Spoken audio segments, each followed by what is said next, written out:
I've come at things differently because of having a studio all these years, you know, for like 45 years. Yeah. And I thought the comment that you made about Roy Orbison's Only the Lonely, and that being an incredibly daunting thought to go into a studio with all these players and a great singer.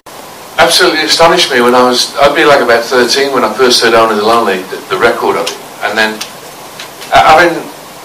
having spent a good deal of time with Roy, got to be his friend and his co-writer, I'm eternally grateful for that. Not internally, eternally so. And it was just a marvellous experience to hang out with a voice like that, and such a sweet man as Roy. He was a beautiful guy. And I can only say it was like, you know, a total pleasure. All the people I've worked with George and Tom and Joe, all great musicians, great people, and that's usually, and Paul of course, and the Beatles. It's because they're great that they are nice people, I think. After I've just spent all these years working with all these great people and really practicing up on the production and everything like that, and musicality, I listen to these old ELO tracks, and you know, I'd hear them on the radio, or I'd play them just for a crack to listen, and I'd go, something ain't quite right about that. Either got the wrong sound on something, you know, that most things didn't sound quite right to me, and having had all these years more, I should say, to get it right, to get production right, I thought I'll have a go at Mr. Blue Sky first and see what I can do with that. And I did it, and it came out really well, so I was very pleased about that. And it seems to me lots of layering. There's oh yeah, depending on the actual song, of course, how much it needs buried in. Right. Oh.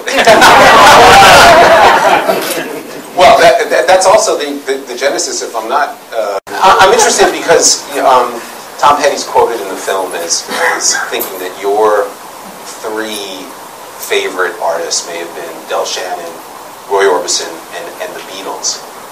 What is it about those three in particular that inspired you? I